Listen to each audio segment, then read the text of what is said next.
नमस्कार,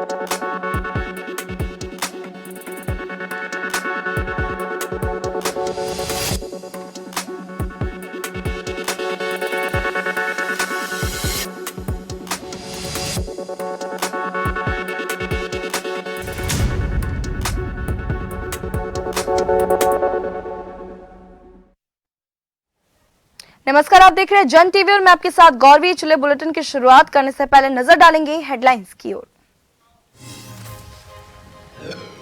सीएम धामी का एक दिवसीय हरिद्वार दौरा, बाढ़ और जल भराव के संबंध में राहत और बचाव कार्यों की प्रगति की समीक्षा बैठक। बाढ़ से हुए नुकसान पर करेंगे विचार विमर्श, सुरक्षा के पुख्ता इंतजाम। रुड़की में भाजपा विधायक प्रदीप बन्ना के कैंप कार्यालय पर जमकर हंगामा, कर्मचारी और नगर निगम के पार्षदों के बीच हुई तीखी नोकझोंक, दोनों पक्ष एक दूसरे से भिड़े, सोशल मीडिया पर वीडियो वायरल। रुड़की में पुरानी रंजिश के चलते आजाद समाज पार्टी के नेता और उनके परिवार पर पथराव, आरोपियों का सोशल मीडिया पर अवैध हथियार के साथ वीडियो वायरल।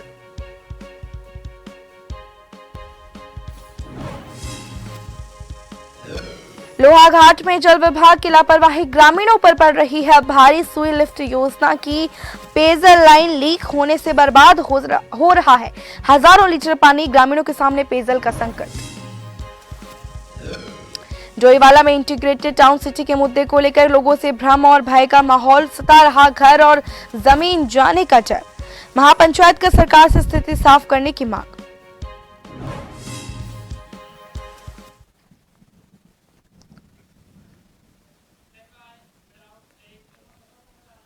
अब खबरें विस्तार से।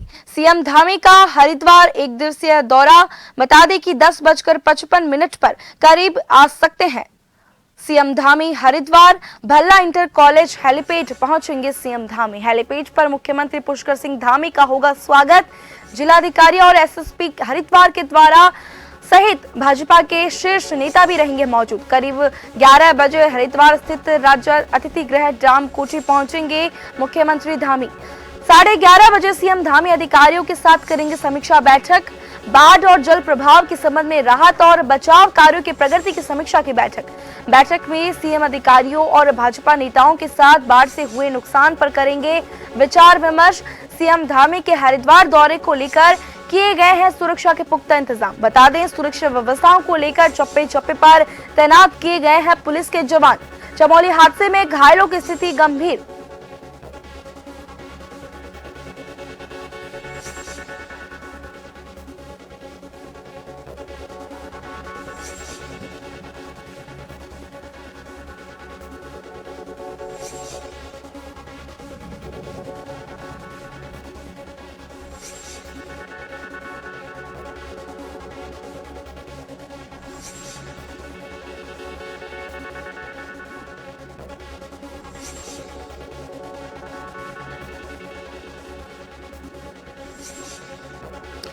आपको बता दें, सीएम धामी का एक दिवसीय हरिद्वार दौरा है। करीब 10:55 पर हरिद्वार के Bhalla inter college CM Dhami पहुंचेंगे, जहां पर हेलीपैड पर सीएम धामी का स्वागत किया जाएगा। बता दें कि जिलाधिकारी और एसएसपी सहित भाजपा के शीर्ष नेता भी वहां पर मौजूद रहेंगे। करीब 11 बजे हरिद्वार सहित राज्य अतिथि गृह डाम कोठी मुख्यमंत्री धामी पहुंचेंगे और 11:30 बजे धामी जो है अधिकारियों के साथ समीक्षा बैठक करेंगे। साथ ही बता दें कि बाढ़ और जल भराव के संबंध में राहत और बचाव कार्यों की प्रगति की समीक्षा बैठक होगी। बैठक में जो है सीएम अधिकारियों और भाजपा नेताओं के साथ बाढ़ से जो नुकसान हुआ है उस पर चर्चा करेंगे। साथ ही बता दें कि सीएम धामी के हरिद्वार दौरे को लेकर सुरक्षा के पुख्ता इंतजाम किए गए हैं।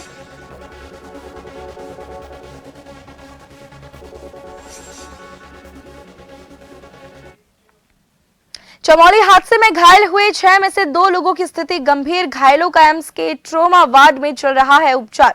स्वास्थ्य मंत्री धन सिंह रावत ने घायलों से की मुलाकात। कर्णप्रयाग विधायक अनिल नौटियाल, थराली विधायक गोपाल राम भी मिले घायलों से। बता दें, 6 घायलों में से जल संस्थान के जेई संदीप मेहरा और सुशील की हालत गंभीर बनी हुई है। बता दें, करंट लगने से गंभीर रूप से झुलसने के कारण बाएं हाथ और बाएं पैर की मांसपेशियां जो है पूरी तरह से जल चुकी है। जान बचाने के लिए काटना पड़ा है बायां हाथ और दायां पैर। वहीं सुशील के सिर में चोट लगने के कारण अभी भी नहीं हो सके हैं पूरी तरह से होश में।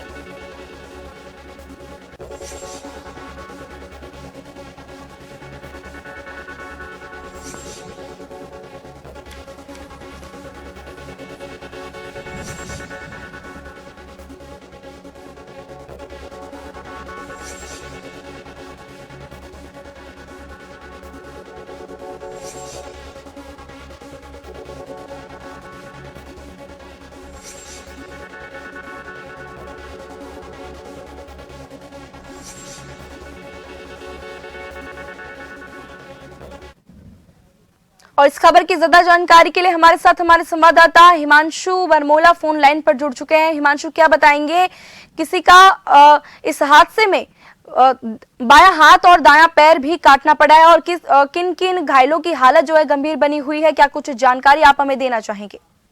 निश्चित रूप से गौरवी, आपको बताना चाहता हूं कि जो चमोली जिले में नमामि गंगे प्रोजेक्ट की साइट पर करंट फैलने से एक हादसा हुआ था जिसमें तकरीबन 16 लोगों की मौत हो गई थी और पहले दिन की बात की जाए मंगलवार को तो 2 लोगों को हायर सेंटर से रेफर किया गया, हेलीकॉप्टर के माध्यम से एम्स रेफर किया गया। इसी के साथ ही साथ कल यानी गुरुवार को 5 और लोगों को दोपहर में हेली एम्बुलेंस के माध्यम से एम्स पहुंचाया गया था और इन सभी जो घायल हैं इनके अस्पताल में ट्रामा सेंटर में इनका इमरजेंसी में इनको भर्ती किया गया। और इसी के साथ साथ सबसे बड़ी बात यह है कि जो 2 जेई हैं, एक जेई है और एक कर्मचारी है, उनकी हालत गंभीर है। उनके सिर हाथ काटना पड़ा और पैर को काटना पड़ा और कई ऐसे जो अधिकारी हैं जेई वो अभी तक होश में नहीं आए। लेकिन सबसे बड़ी बात यह है कि अभी तक जो प्रारंभिक जांच है उसमें जलसंस्थान और यूपीसीएल के जो 2 अधिकारी हैं उनकी लापरवाही सामने आई है और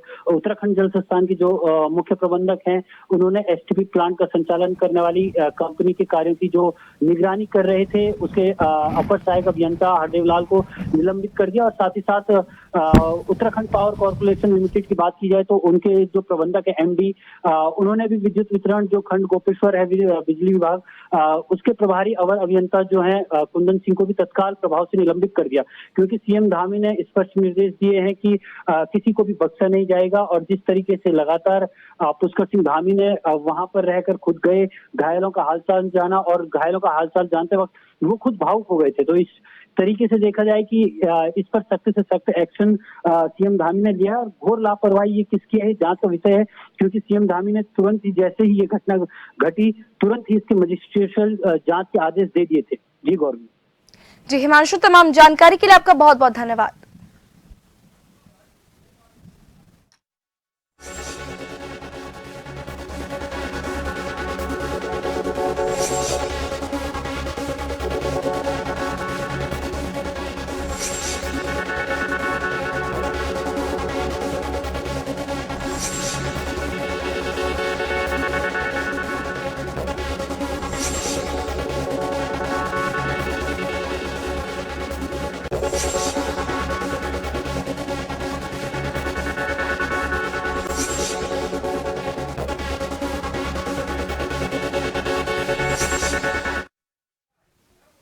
उत्तराखंड के चमोली में देर रात भारी बारिश के कारण गैरसैंण कर्णप्रयाग NH 109 का हिस्सा बह गया है।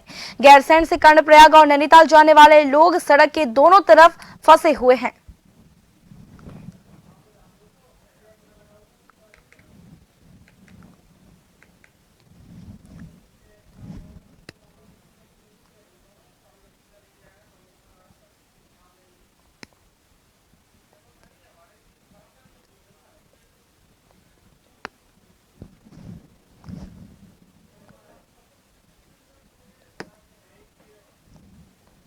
देहरादून में स्कूली बच्चों की परिवहन सुविधा और सुरक्षा को लेकर अब परिवहन विभाग की नींद टूट गई है। परिवहन और मुख्यालय ने स्कूल बस और वैन चालकों को वाहन का कुशलता और सुरक्षा के साथ संचालन का प्रशिक्षण देने का आदेश दिया है।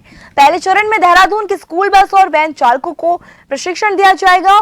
प्रशिक्षण से स्कूली बच्चों की सुरक्षा को सुनिश्चित किया जाएगा।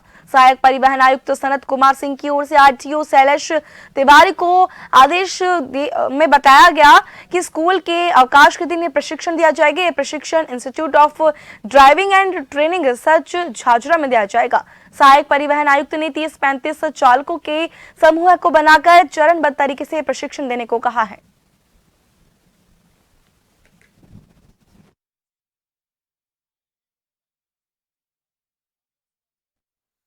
अभी स्कूल में लगे हुए वाहन हैं, चाहे वो स्कूल के स्वामित्व वाले वाहन हैं या ऐसी स्कूल वैन्स जिनमें कि बच्चों को लेके जाया जाता है, उनको जो स्कूल परमिट दिया जाता है उसकी स्पेशल कंडीशंस होती हैं, जिसके अंतर्गत सुप्रीम कोर्ट द्वारा दी गई गाइडलाइंस, साथ में सीबीएसई बोर्ड द्वारा जो एक नॉर्म्स डिसाइड किए गए हैं उनकी गाइडलाइंस को फॉलो कराया जाता है।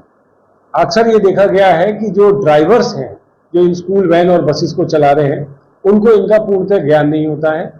तो हमारे द्वारा या परिवहन विभाग द्वारा ये प्रयास किया जा रहा है कि इन सभी जो स्कूल वैन के ड्राइवर्स हैं या स्कूल बसेस के ड्राइवर्स हैं उनको हमारे आरटीओ ऑफिस में प्रशिक्षण दिया जाए। वैसे तो वो खुद जानकार हैं, लेकिन उनको विशेष बातें बतानी। भीमताल क्षेत्र के 200 गांव और चंपावत जिले को जोड़ने वाले मुख्य हेड़ा खान मोटर मार्ग जिससे क्षतिग्रस्त हुए कई महीने हो चुके हैं और इन दिनों बरसात के दौरान लगातार लैंडस्लाइड भी हो रहा है, जिसके चलते क्षेत्र के लोगों को काफी दिक्कतें हो रही है। ऐसे में मामले की गंभीरता को देखते हुए कुमाऊं कमिश्नर दीपक रावत ने आईजी कुमाऊं नीलेश आनंद भरने, सीओ भूपेंद्र धोनी समेत पीडब्ल्यूडी के अधिकारियों के साथ स्थलीय निरीक्षण किया। उन्होंने बताया कि सड़क जो है 280 मीटर पेच धस रही है। ऐसे में इनकी सुरक्षा को लेकर प्रयास किए जाने की जरूरत है, जिसके लिए 25 लाख टीएचडीसी को दिए गए हैं, जिस पर वे अपनी कार्य योजना बना रहे हैं।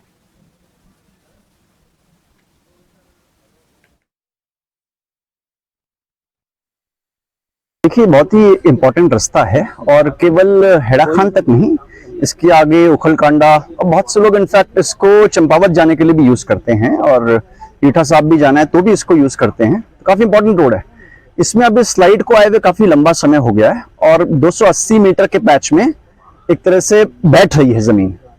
अभी इसमें दो पहलू पे काम चल रहा है। पहला तो ये कि जो जमीन बैठ रही है इसको प्रोटेक्ट करना बहुत आवश्यक है कि ये फर्दर ना बहे। तो इसके लिए पीडब्ल्यूडी ने 25 लाख रुपए एक प्राइमरी स्टडी के लिए टीएचडीसी को दिए थे, जो उनको मिल गए हैं। वो अपनी रीडिंग्स यहाँ से ले चुके। काठगोदाम हेड़ा खान रोड का जो है ये निरीक्षण किया जा रहा है। इसमें ये अभी राजस्व से रेगुलर पुलिस में आया है। हेड़ा खान में हमारे यहाँ एक चौकी की भी अभी शुरुआत हुई है, तो यहाँ थोड़ा सा जो है आपदा से जो बड़ा पहाड़ नीचे आया है, जिससे जो है कुछ एक्सीडेंट की भी संभावना जो है बारिश की वजह से हो सकती है। तो जो यहाँ का जो चौकी का स्टाफ है उनको निर्देशित किया गया है कि यहाँ परमानेंट जो होमगार्ड वगैरह रखे और गाड़ियां जो आती जाती है उस पर भी नजर रखे।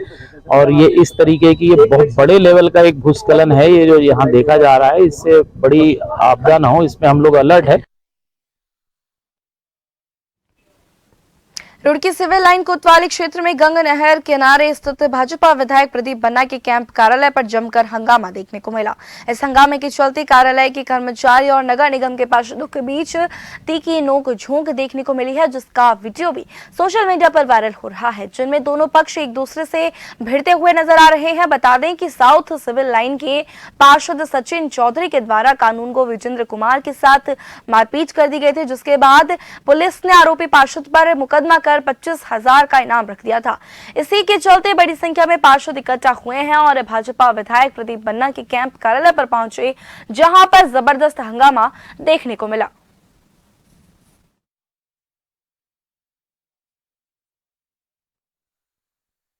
विधायक जी के पास गए थे, वो हमारे भाई सचिन है, उनके ऊपर एक 25,000 का इनाम था। उस पर गण में सारे पार्षद होकर विधायक जी से मांग करने गए थे कि देखो जिसमें आपस में कुछ फैसला होता हो या कुछ हो, इनमें आपस में निपटवा दो। तो उधर से एक निशांत राणा है, तो विधायक जी के यहाँ रह रहा है, गुंडा प्रकृति गया है, कहीं केस है उस पर। उसने आगे बदतमीजी पहले एक पार्षद से करी, आशीष जी से, फिर आगे मेरे साथ बदतमीजी गाली गलौज करनी। तो उसमें विधायक जी ने कोई संज्ञान तो मेरे ख्याल से लिया नहीं। विधायक जी उसे अपने साथ गाड़ियाँ बिठा के ले गए। तो हमने पूछा भाई तेरी क्या दिक्कत है? उसने कोई दिक्कत नहीं, गाली गलौज। और वही आदमी नंबर 2 के धंधे करता है। रुड़की की गंग नहर कोतवाली क्षेत्र के कमेलपुर गांव में पुरानी रंजिश के कारण जमकर पथराव हुआ। घटना के एक वीडियो भी सामने आया है, जिसमें अवैध हथियारों के साथ पथराव किया जा रहा है। दरअसल मामला रुड़की गंग नहर कोतवाली क्षेत्र के कमेलपुर का है। आजाद समाज पार्टी के नेता और विधानसभा चुनाव में प्रत्याशी रहे गुलबहार अली ने बताया कि उनके परिवार से गाँव के कुछ लोग पुरानी रंजिश रखते हैं। उन्होंने बताया कि मस्जिद जाते वक्त उन पर यह हमला किया गया, उनके परिवार पर फायरिंग और पथराव किया गया और साथ ही अवैध हथियारों से डराने की धमकाने की कोशिश की गई, जिसकी सूचना पर पुलिस को सूचना भी दे दी गई। गुलबहार ने बताया कि सोशल मीडिया पर एलानिया जान से मारने तक की धमकी भी उन्हें दी जा रही है।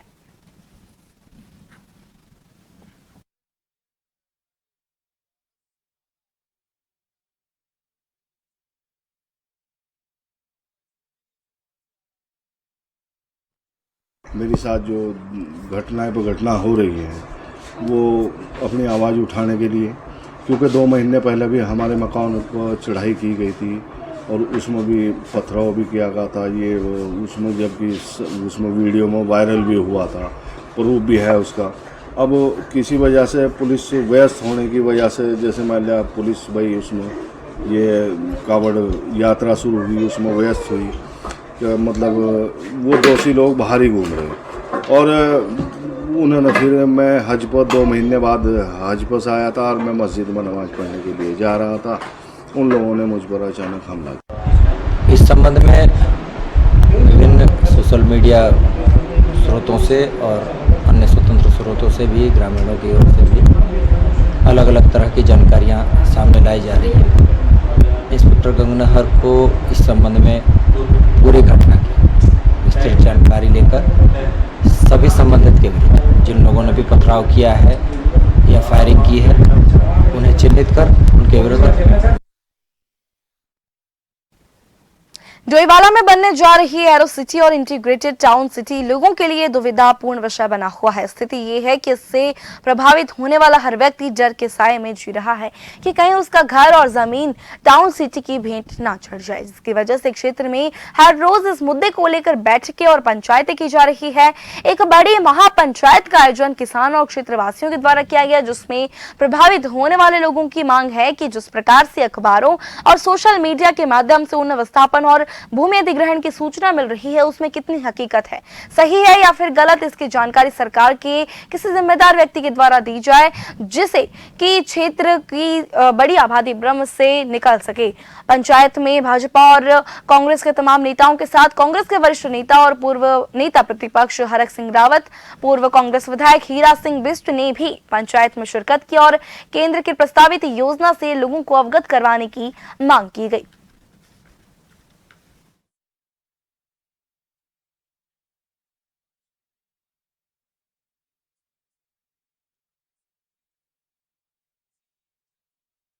इसमें सभी राजनीतिक दलों के जो स्थानीय नुमाइंदे हैं वो सब शामिल हुए हैं। इसमें कोई भी भाजपा और कांग्रेस का आपस में कोई मतभेद नहीं है। ये यहाँ की स्थानीय जनता के हक हकूक, जमीन, मकान, कारोबार, रोजगार और उनके जिंदा रहने और उनकी संस्कृति की लड़ाई है।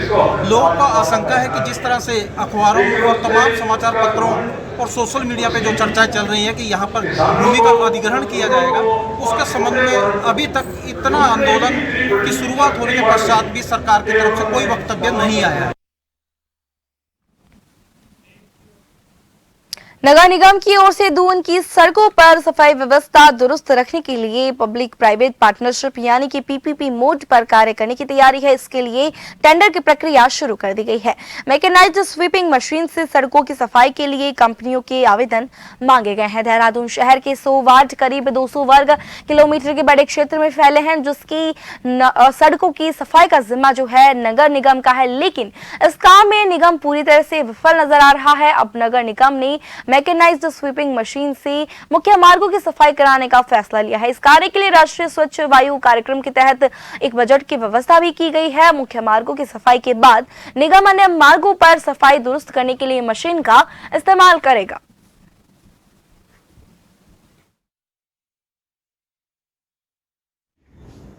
इसमें हमने ऑलरेडी टेंडर प्रक्रिया गतिमान है और 1 महीने के भीतर टेंडर प्रक्रिया पूर्ण हो जाएगी। उसके बाद 1 महीने का समय मेरे को लगता है कि किसी को भी लगेगा एग्जीक्यूट करने के लिए प्रोजेक्ट को। और इसमें 2 बड़े रोड स्वीपिंग मशीन्स जो करीब 40 किलोमीटर पर डे के हिसाब से ईच कवर करेंगे, उनको मुख्य मार्गों पे स्वीपिंग का कार्य जो है दिया जाएगा। लोहाघाट में सोई लिफ्ट योजना की पेयजल लाइन शमनिया राजकीय पॉलिटेक्निक गेट के पास लीकेज होने से हजारों लीटर पानी बर्बाद हो रहा है।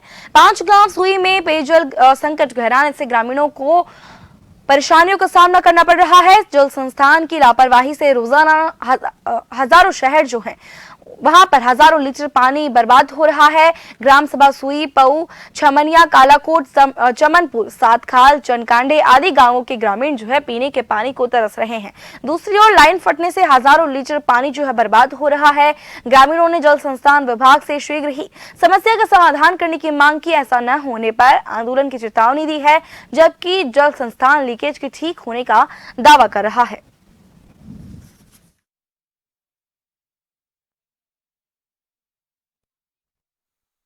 पेयजल योजना 1978 की हमारी पेयजल योजना करीब हमारे इसमें 42-43 साल की इसकी हो गई है अभी जल जीवन मिशन के अंतर्गत, क्योंकि इसकी राइजिंग मेन जो है हमारा प्रेमनगर से जो है गलचौड़ा तक जाती है, जो करीब 2300 मीटर है।